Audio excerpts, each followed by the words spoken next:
नागपुर गांव में एक गरीब सब्जी वाला कृष्णा अपनी पत्नी राधा के साथ एक छोटी सी झोपड़ी में रहता था, जहां हर साल की तरह इस साल भी उनके घर की छत से पानी टपक रहा था। जी सुनिए ना, मैंने पहले ही कहा था सावन आने वाला है, छत की मरम्मत करवा लो वरना घर नहीं तालाब बन जाएगा। लेकिन नहीं, आपको तो तब सुनाई ही नहीं देता जब मैं सही होती हूँ। अब देखो, छत से ऐसा पानी गिर रहा है जैसे ऊपर कोई टंकी पलट दी हो। अब क्या मछली पालन शुरू कर दें घर में? अरे कैसी बातें कर रही हो भाग्यवान। अरे मैं तो गया था सेठ के पास, लेकिन वो कह रहे थे कि अभी जरा उनके पास पैसे नहीं हैं, बरसात के बाद पैसे देंगे। अब तुम ही बताओ, भला बरसात के बाद पैसों का मैं क्या करूंगा? पैसे तो हमें अभी चाहिए ना, छत की मरम्मत के लिए। वही बात हो, मैं बोल रही हूँ, अगर छत की मरम्मत न हुई तो सच में हमारे घर में बाढ़ आ जाएगी। इतना कहकर राधा अपने घर के काम करने में लग जाती है। बारिश होते होते सुबह से शाम हो जाती है और कृष्णा अपनी पत्नी से बोलता है, अरे रे, सुबह से बारिश हो रही है, रुकने का नाम ही नहीं ले रही। आ राधा, मैं जरा बाहर बारिश देखकर आता हूं, तब तक तुम खाना बना लो। ठीक है जी, बना देती हूँ। कृष्णा बाहर जाकर गांव में पानी खड़ा देखकर चौंक जाता है। सभी गांव वाले अपने अपने घर छोड़कर जा रहे थे। कृष्णा ये सब देखकर अपनी पत्नी को बाहर बुलाता है। अरे राधा, जल्दी आओ बाहर, जल्दी आओ। जी बोलिए, क्या हुआ? अरे इतनी घबराहट से बाहर क्यों बुला रहे हैं? हे भगवान, ये मैं क्या देख रही हूँ? हमारे गांव में तो सच में बाढ़ आ गई। अब क्या करें? जिस बात का हमें डर था वही हो गया। सारे गांव वाले गांव छोड़कर जा रहे हैं। हमें भी जल्दी यहां से निकलना होगा, नहीं तो हम भी बाढ़ में फंस जाएंगे। लेकिन इतनी जल्दी कैसे? अंदर सामान पड़ा है हमारा, हम इस घर को छोड़कर कैसे जाएंगे?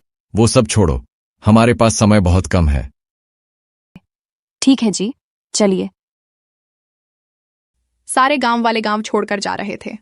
जैसे तैसे कृष्णा और उसकी पत्नी पानी में तैरते हुए गांव से निकल जाते हैं। कृष्णा के पास उसका एक घर के अलावा और कोई जमीन जायदाद नहीं थी, लेकिन अब सवाल ये था कि अब वो दोनों कहाँ जाएंगे, क्या खाएंगे?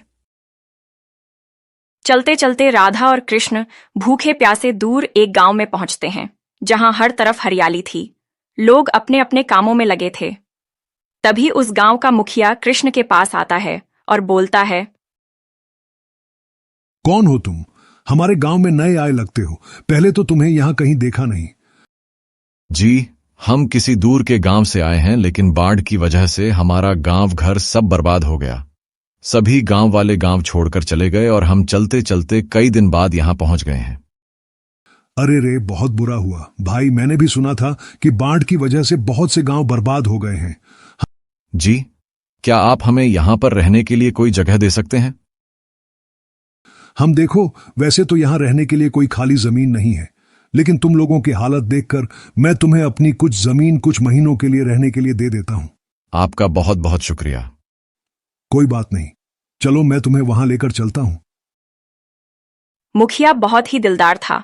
वह कृष्ण की हालत पर तरस खाकर उसे गांव में रहने के लिए कुछ जगह दे देता है।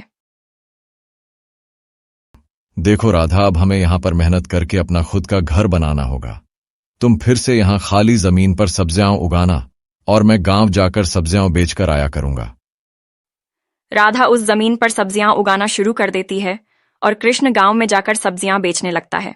सब्जियां ले लो, सब्जियां, ताजी ताजी सब्जियां, आलू ले लो, गोभी ले लो।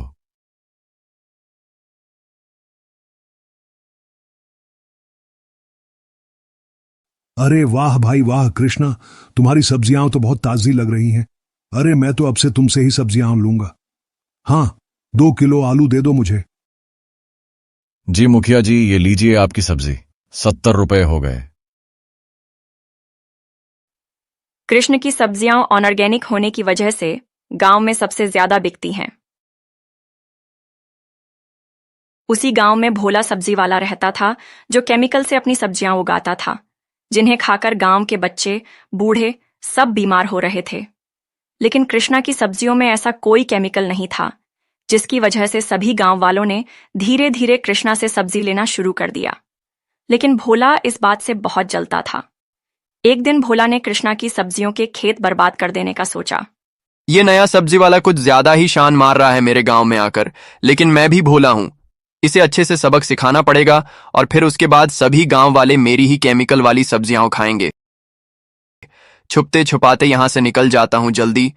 उसी रात वह अंधेरे में छिपते छुपाते कृष्णा के घर के बाहर उसके खेतों में पहुंच गया और उसकी सारी सब्जियां बर्बाद कर दी।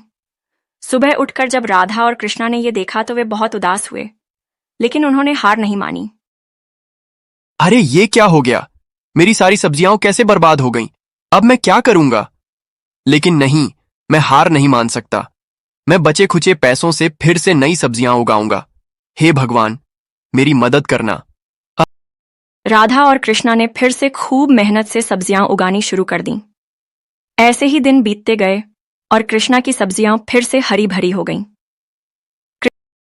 अरे राधा, ओ राधा, मैं ठेला सब्जी मंडी छोड़ने जा रहा हूं। अरे सुबह जगह नहीं मिलती वहां पर, इसलिए अभी जा रहा हूं। खाना बना के रखना।